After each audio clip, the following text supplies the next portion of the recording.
What's going on, everybody out there, and welcome back to another episode of the Dark Avenger comic book review. This is episode 547, and these books were released on December 17th, 2025, as we are gearing ever so close to the end of the year. Good news, good news. The 24th books are the next on our list, and then we already did a little quick search, because as we're recording this, the week of the 31st books are coming out. And when we say the week of the 31st books, what books? There's hardly anything. I have 3 books we figured out, and Michael has 2.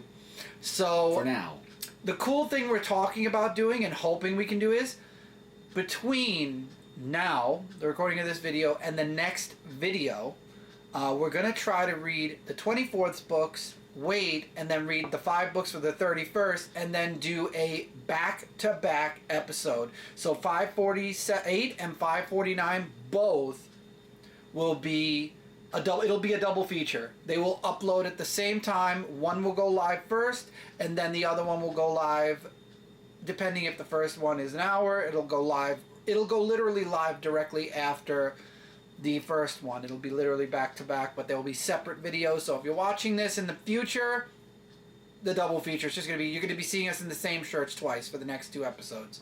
And then we're ready. We are ready for 2026, and ironically, 550. Yeah. It starts halfway us point. it literally starts us into the new year, which is perfect. I couldn't have done it better. And we might have this little guy with us from time to time. I got a 3D print of Jeff. I love Jeff. So we'll have him around from time to time, maybe. But anyway, let's waste no time. These books are late as is already, so we're going to go through these quickly. Yes. And so we can get back into reading, so we can get into the week of the 24th. Independents always go first. Deadly Tales of the Gunslinger, issue number 11. The beginning of the Gunslinger, or before he came into present day. Last episode he was fighting this gigantic worm. This issue he survives. We get a backstory for 2 of the characters that he is working with, which is really interesting. And you see, again, I jumped in late, and I hate it because I feel like I really can't explain this book as much as I want to, but you get their backstory, you find out what their motives are, and then people go missing. Gunslinger ends up healing the 2 dogs. There's a mystery connected with the 2 wolves. There's a mystery connected with them and Gunslinger. And then it ends, of course, on a really, really strong cliffhanger. I'm looking forward to the next issue. Deadly Tales of the Gunslinger, I would say, is one of those things where if you're a fan of the Spawn universe, you'll be reading it. When I first started reading Spawn, it was 1 book. Now there's Spawn, King Spawn, Scorched. Sam and Twitch is a miniseries, I believe. There's a couple of other miniseries that I don't remember off the top of my head. Rat City is another ongoing series. Just so many books. Nice to see that the Spawn universe is expanding. A lot to read. G.I. Joe, issue number 16. This is part 4 of 5. This is the penultimate part to the Dreadnought Wars. Duke fights it out with the Dreadnoughts to not save Cobra Commander, but to be able to interrogate him before the Dreadnoughts kill him. Of course, that's not Duke's plan. We get the conversation between Despero and, oh god, why the name was here and then it out of my head. The commander. Things don't go so well there either. And then G.I. Joe shows up to save the day. However, Cobra Commander goes missing, and we find out. I think the ending of this book, the final page, and this is why I can't wait till we get back to. Well, I wouldn't want to show the final page anyway because I wouldn't want to spoil it. But it is the end of the year. The last page, the last splash page, was amazing. That would make for an interesting poster, but it's all about Cobra Commander, that last page, and it looks awesome. I can't wait to see the next and final part of the Dreadnought Wars. G.I. Joe's really good, and I hate to say it, but seeing Baroness on the G.I. Joe side, because Baroness is a Joe, I don't think I could ever see her. Well, I mean, obviously at some point they're probably going to weasel her back into Cobra, but seeing her as a Joe is just really good. It would suck. It's going to suck. Rogue Sun, issue number 31. This is the first present-day Rogue Sun issue. I'm reading the last issue was a tale of the olden years of Rogue Sun and their crossover with Spawn. However, this book is eventually going to cross over with Spawn. We're in present day. Brother, sister, who are the new Rogue Sons. And again, they talk a lot about stuff that's going on in the past. And this is why I hate jumping into a book so late, because there's a lot of references to probably previous stuff. What I would love to do in the coming year is get Radiant Black, all the books that are in the, I believe, what universe is it called? The Massive Universe. Get them all, read the books to try to catch up to present day, because there are omnibuses that literally catch you up to the second to last story arc, and be able to talk to all of you about it. Like, I've actually read the series since day one. I've read a couple of issues in the very beginning of Radiant Black. I know I'd like the series. I regret that I wasn't there at the start. I remember it was back right before we left Frontline Live that Mike Spider-Slayer was talking a lot about Radiant Black, I believe, and how much he liked it, and I think Brant was as well. I unfortunately was reading so many Marvel and DC books I didn't have the time. I would love in the coming year to grab some books and catch up. I think the book is really strong. I like the dynamic between the brother and sister. I like that there's this underlining person who is a problem. The brother and sister go sideways. The sister's dealing as Rogue Sun right now, while the brother goes back to college. The brother's an asshole, complete and utter. His personality is definitely something only a mother would love, and I don't even think the mother does. And then the daughter's the one that's the sister is the more responsible one. However, they're separate right now. Somebody tries to gun for the brother and gets stopped, and then now the sister's in a situation. So I guess we'll see where the book goes next year. Like I said, I'd love to get the actual books. It might be something we go for. We grab some books from time to time from in stock. But till then. Yes, Sonja Reborn, issue number 4. So we still get the two sides of Margaret, who is Red Sonja, and Red Sonja, who is Margaret, trapped, in their bodies somehow. And I don't think they even, if I recall, don't even explain how that happened still. But you get two sides where on Margaret's side story, that's Red Sonja, you get about when she murdered the guy who she was working for, and then there's like this whole big thing of what they're searching for. Like, there's just like a whole big dialogue of that. And then Margaret, who was on Red Sonja's persona and everything. Yeah, that was what I was looking for. She's in the forest. She winds up getting sick, and she's just puking and all this and everywhere. And then something happens with Fiolin, the boy who's, trying to make sure that she doesn't, run into trouble and everything. He gets kidnapped or some way, and then she couldn't have the time to save him because of how the way she was feeling. And also we get a little bit of a... Sorry. And we also get a little bit of an inside mind of what goes on with Red Sonja. And she's like saying, I'm Margaret, what's going on? Why am I having these visions? But good story. Definitely looking forward to the next issue to see how it plays off more of Red Sonja. Going for that nostalgia, Space Ghost issue number 6 from Dynamite. I love this issue. It was a one-off story. And yes, it involves vampires. Apparently Space Ghost and Jan and Jace end up being called in. There was an issue. And it involves vampires, and Space Ghost gets bitten. And it's up to Jan and Jace to save the day. And that's what most of this issue is about, And, of course, Space Ghost finds a way to fight through the curse? Would you call it a curse? Being possessed because of the vampire bite? I don't know what it would... the sickness? The control. The vampire's control. And, unfortunately, a lot of people who were... vampires died, but then the others that didn't were saved because they were able to defeat the bad guy. It's one of those really nice stories. I love the artwork. Most of the books I reviewed so far, I love the artwork in all the books. It's just one of those books where you kind of just read it and it makes you remember I wasn't alive when the Space Ghost comic books a cartoon came out, but as you watch the older cartoons on TV, it's a really cool book. I've been enjoying it. It's been a really fun read so far. Space Ghost is my strongest book from Dynamite. Do I regret not reading Darkwing Duck? That might be another book I get in trade. Oh, you used to. I missed it. Darkwing's already at like issue 7, and they rebooted it twice so far.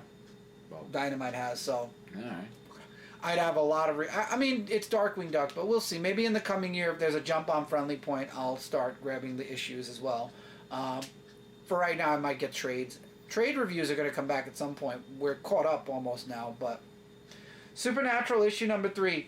I thought this was a good story, but it's kind of like Dean and Sam fell into this one. And I love how they referenced issue 1 and 2. It feels like I'm reading the TV series. Like, this is an actual season. And they keep referring back. They referred back to issue number 1. They referred back to issue number 2. And I really liked... something happens, a car breaks down and then fixes itself somehow throughout the book. And then they find out that this kid in the book club is taking Frankenstein a bit too far without giving too many spoilers away. And of course, enter the ghost hunting part of the book. And then the book ends with, we find out that the car might be possessed. How that happened, we don't know, but it leads into the next issue, because the car drives off and now we don't know where they're going next. They dropped a few places they wanted to go.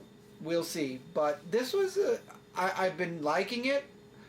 This was just one of those, this would have been one of the random episodes if this was the season. Like if you were watching the season. We'll see where the next issue goes, but I love Supernatural, so I'll definitely be sticking with it. And I believe this is the last indie book. Teenage Mutant Ninja Turtles, Casey Jones, issue number 3. Casey versus the mutant killer, or the one that's been grabbing all of the mutants and bringing them into this hunt program where they're hunted down. And it was a brutal battle. Thank God Raphael wakes up. It was really action-packed at the beginning. I love the art. This book has really good artwork, let me tell you. So, Casey ends up getting really banged up by the end of the fight. And the person they were fighting had a blue vial. And he said, if I drink this, it's going to heal me and it keeps me in tip-top shape. Now, without thinking, Casey just drinks it thinking, oh, it's just going to heal me. I have a feeling it's going to have more than just healing factor things involved. Because in the next issue, we get to see his eyes all blue lit. So I'm having a feeling that we're going to find out what the side effects are. But Casey survives. They find out a bit. We also see the other one run back to his owner and beg for more of the vial, because if he doesn't take it, he turns back into an animal. And he doesn't want to turn back into an animal. He likes being human. And the book kind of wraps up with the case still being open, and we'll see where Casey goes next with the next issue. But this is definitely one of the stronger... well, there's only 2 right now. I've been enjoying Casey a lot. Shredder's okay, but Casey's definitely my go-to side story right now, for sure. Definitely recommend it. Okay. And now we're in Marvel. Yes, the big 2. Marvel, The Amazing Spider-Man Torn, issue number 3. The cover is how the story begins. Spider-Man faces off against this...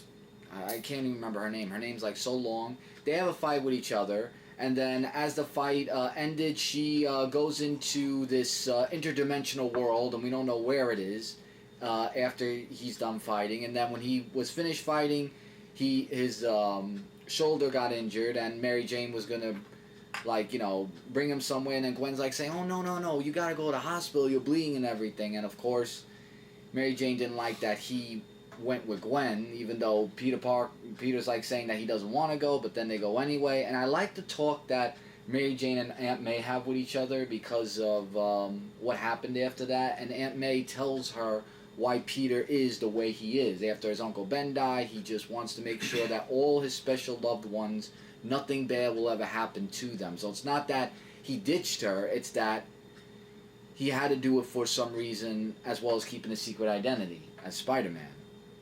So then there was that happened, and then as the issue continued, we still see a little bit more of the interdimensional world. And I don't want to give too much away because that's actually to be continued for the next issue. So mainly the whole book was just MJ and Aunt May talking with each other, basically about Peter. But really great issue, though. Definitely check it out. Daredevil and Punisher issue number 2. Oh my goodness. That's called the Devil's Trigger, right? The Devil's Trigger, yeah. Yeah, that's because I know you said it last time, but it's Daredevil, Punisher, the Devil's Trigger is the story arc. And basically, and in this issue, Daredevil's finds out in the news that the person he was talking to from last issue was killed from a homicidal act, which of course everybody said was from the Punisher because of the skull and everything else. So he goes to I can't remember what his name was. Foggy. Foggy. Why do I keep forgetting that name? Anyway, he goes to him for some information about this and to reopen the case because there might be something related to that with the Punisher, with what he does. And then there's the where he meets up with this new lady and they were going to go on a date with each other and he fell asleep because he was very exhausted. So as he's going there's a train attack that's going on where these thugs meet up with the Punisher and then they're like saying, hey, we're just going to rip that skull off you because they think he's not the real Punisher. Lo and behold, he was, and then there was a whole killing that was happening there. Daredevil's at the scene when it happened, and then when he kills off everybody, Punisher gives him the thing, either follow me or be a hero and tend to these heroes of calling for help, your choice. And he's like saying, damn it, because he's like giving him that ultimatum. But the artwork was great, and the story is really awesome, and it's to be continued in the next issue for that. Final issue, Moon Knight, The Fist of Khonshu, issue number 15. The Grand... Legacy? No, don't worry about the legacy numbers. This is the final issue of Moon Knight Legacy of Khonshu. It now goes into Moon Knight Mark Spector something in the next arc. Or the next volume. I guess they're kind of considering it a volume because the next issue is a number 1. But in this issue, we get the grand finale. Wrecker gets saved. And it's thanks to Scarlet Scarab talking with the person who's controlling all of the dead. Again, I came in on this very late. I believe I only came in the last 4 issues out of the whole series. Oh my gosh. So, long story short, the day is saved. We get an ending that leads into the next volume. Because Moon Knight gets taken away somewhere. And I really like the story. I think the artwork was really good. Wrecker gets there is a punishment for Wrecker because Wrecker has no cares about what was going on. He's going to care about all the problems he's caused, I will say. This was a really great book. If you can, I would definitely recommend getting, I think it's like 5 or 6 trades, 4 or 5 trades maybe, I don't even know. Maybe it was about 3 trades. Fist of Khonshu was very good as far as I know, not counting the first 2 volumes because I jumped in at volume 3, but from what I've read, I love Moon Knight, so it's hard to not make a good Moon Knight, but I do remember a few Moon Knights that were, so really good, definitely something I recommend. Planet She-Hulk issue number 2. In the last issue, we found out the guy, Karenjoff, that's his name, his wife got killed by a certain group, and it starts off where he's like saying like, I don't care if I'm married or not, I'm the king, I'm the ruler, and this and that, and he just starts to go mad on these things, and She-Hulk tries to stop him, saying, that's not the way to kill people, we just bring them to justice, like, chopping heads and everything is not the answer, and he's like saying, but you Hulk start all these wars and everything, and he just goes mad throughout the whole beginning of the issue, like, he's just saying, I'm king, and that's it, and just slices heads and all that, and then She-Hulk is trying to wonder of why he does this, like to make himself as king, and then he tries, and she's going around trying to find some answers about what she can do to make sure that he doesn't cause more havoc, because he goes into the city and then he meets up with this other guy who we meet up with, Diane, and he has a story with his wife. He's like the sword maker of the city, and he says to him, either you fight me or I'm just going to take you down. And that's it. Like, either let me rule this city or you're finished and that's it. And there's like this whole big fight that happens, and it is just a big mess in this issue. Like, not in a bad way, in like a way that he just thinks he's the ruler and he's really not. And it's to be continued in the next issue. Also, there was something that came, which is also to be continued. That's going to make the war even more of a chaos. This is my book of the week. Radioactive Spider-Man issue number 3? Yeah, X-Men Age of Revelation. I could just sum this up, and I'm going to tell you why. Because we saw in the last issue that Aunt May has transformed into something because of the mutation thing that's going around. And we still have Miles that goes to him, or whatever his name is, and then saying that, you caused this and everything. I really don't like his attitude in this issue. Like saying that Peter's the cause of this, when Peter is actually trying to find a cure and saying, if it was his family, what he would do. It's basically like what they said in the last issue. But we go into Aunt May's thing where she was always with Peter and how she took care of him growing up, and it just goes back and forth between trying to cure her, and then it goes to her story. Cure her story. And the one that hit me hard, and this is why it's Book of the Week, the one that hit me the hardest is that she does turn back into Aunt May, and then she tells Peter's final words before she died. Oh, let me guess. You're like the son I've always wanted. Oh, I thought you were going to do with the great power comes great. Okay. No, she didn't do that. No, but she was like saying like the son I want, and it just ends off with that thing with just holding her and crying. Oh my God, it really like got me right here. I was like, oh my God. Got you right there, huh? No, if you read this, it was a really it gets you, and I guess that's the end of the issue because that's where that off to. Yeah. Absolutely just Book of the Week, and it was a really great story, and artwork was great as well. Love how Mike used the word absolute. We're in DC Comics now. The only absolute book this week was Absolute Flash, issue number 10. I wasn't even pun intending that. Absolute. Absolute Flash 10, we have the Rogues fighting Trickster, and we have Wally fighting his way through the, through the lab to find his father, to save his father. And we get to see he's seeing himself through past where he was talking with Barry, like in the very beginning of the book, and future possibly where he's all beaten up, and we don't know where that part's coming from yet. But he keeps getting that call. Grodd is there with him trying to find his father. I think this is where Grodd's going to turn villain, where he sees something's going to happen to his father. So you've got Thawne's granddaughter, who's still trying to lead Wally to the machine because she wants to open it up again to access the Speed Force. He finally gets there at the end. I'm going to do this is the book I'm going to spoil this week. He finally gets there at the end, and we find out that the voice from the Speed Force has not been Barry's this entire time. It was Thawne saying he is and can be the only one, and he grabs Wally and pulls him into the Speed Force, and it looks like he's breaking out of the Speed Force, and it's like alchemy. He pulls Wally in so he can get out. And we see at the end Wally coming face to face with Barry, who is now part of the Still Force, or who's inside of the Speed Force, who welcomes Wally into the Flash. I don't know what it's going to be called, the Flash Force or whatever. I don't know. We'll find out next issue, but really, really good stuff.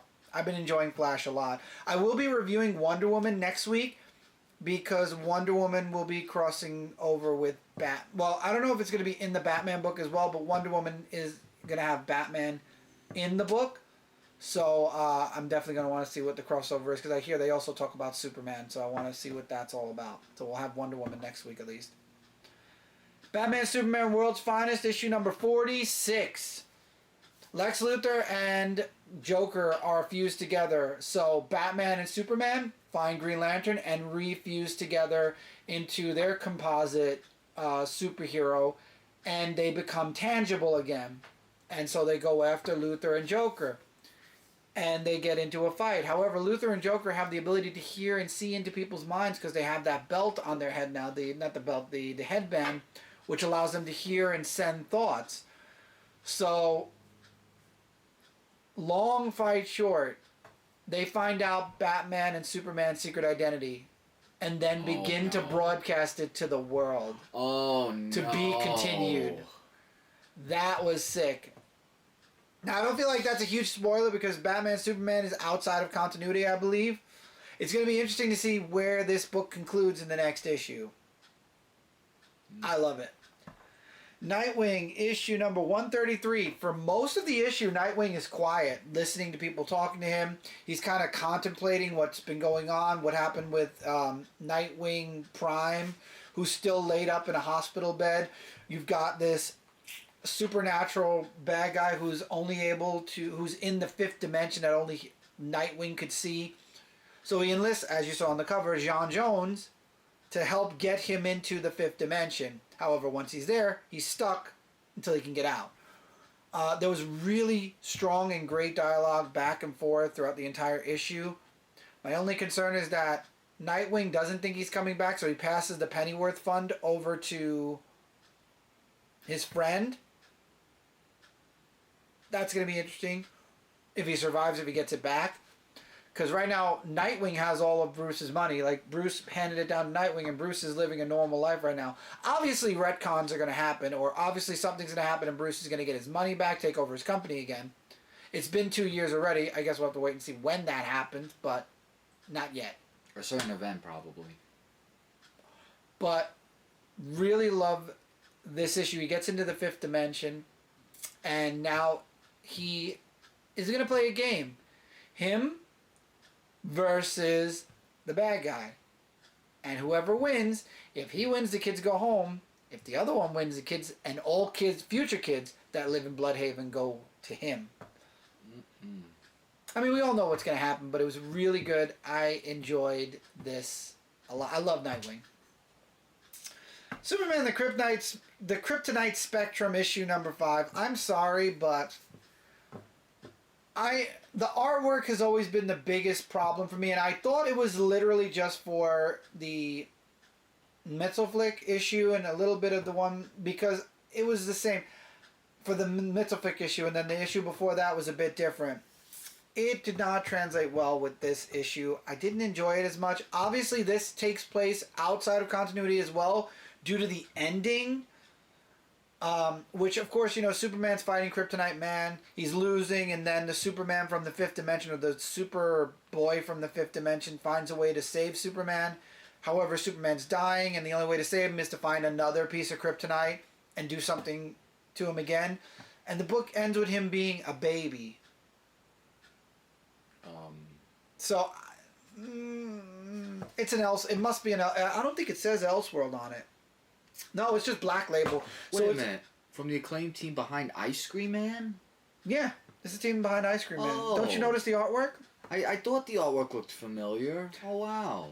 Yeah, I don't know. It's an Elseworld tale then. It's from Black Label, so it makes sense that it's its own little standalone piece of a universe, but it didn't feel well to me as far as the Superman book. Again, up to you. If you like the Ice Cream Man, maybe I should have let you read it. Maybe you would have had more fun with it.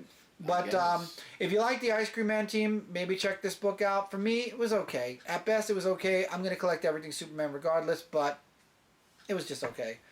Superman Unlimited, issue number 8. Guy Gardner does guest star.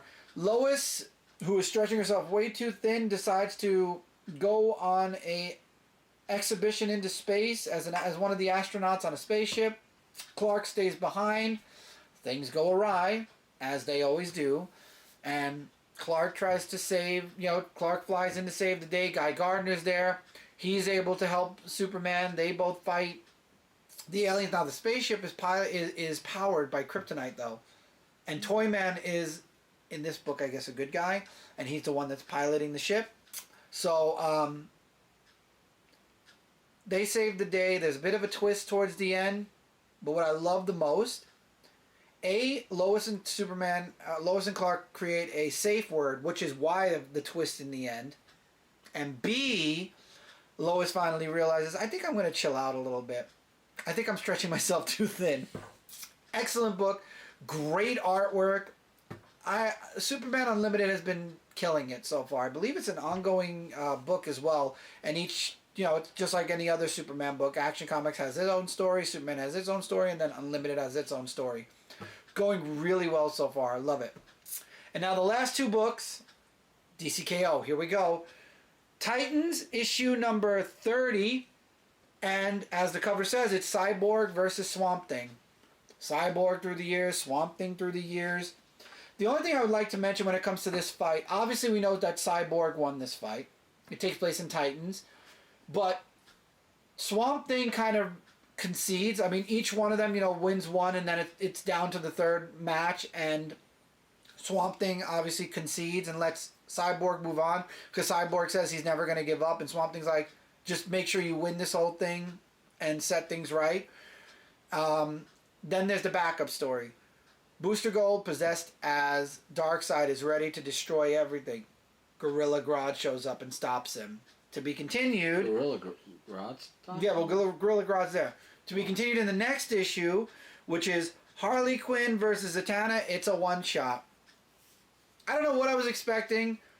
Harley Quinn dominates a lot of this book and tries to push Zatanna to be more... Because Zatanna's holding back because she's a hero, so she doesn't want to push the envelope like they have to for this tournament.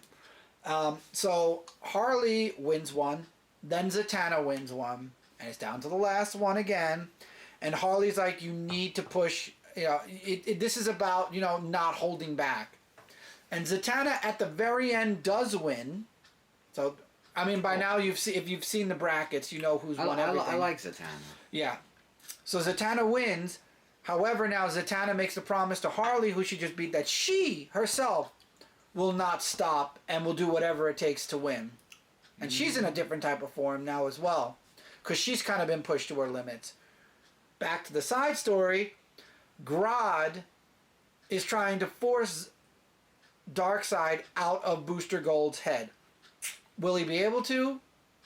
Again, to be continued next week, where there will be more crossovers. I've already seen 1 or 2 Versus books that are going to be next week, which I got to read now for the week of the 24th. That literally just passed, and now we're going tomorrow into the week of the 31st. But we're getting all the rest of the rounds in the next episode, which will be for the week of the 24th. So stay tuned, and we will conclude the first month's worth of Versus, and then we're going to go into month 2, and then I think month 3 is the end. Month 3 or 4. But anyway, that's it for this episode. We've concluded. We've got everything out of the way. Look forward to the next episode soon for the week of the 24th. I was going to say the episode 24. Yeah. Look forward to the week of the 24th and 31st soon. We're going to be working our butts off to get the week of the 24th thread. And then once our books come out for the 31st, which is tomorrow, we're going to just add those 5 books to the list, read everything, and hopefully, God willing, this weekend, because we're recording this on Tuesday night, going into Wednesday, episode 446 just went up. 447 I have scheduled for tomorrow, which is Wednesday the 31st. This one I'll try to get uploaded for the January 1st, and then hopefully in a day or two from there we'll have the 24th, 31st. We'll be done, we'll be on time, and I'll be sitting here the next time in front of this camera going, and now the review is finally caught up. Fingers crossed. Let's hope for that in the next 2 episodes. But till then, take care, everybody. Keep reading, keep collecting. We will see all of you really soon in the next video. Bye, everyone.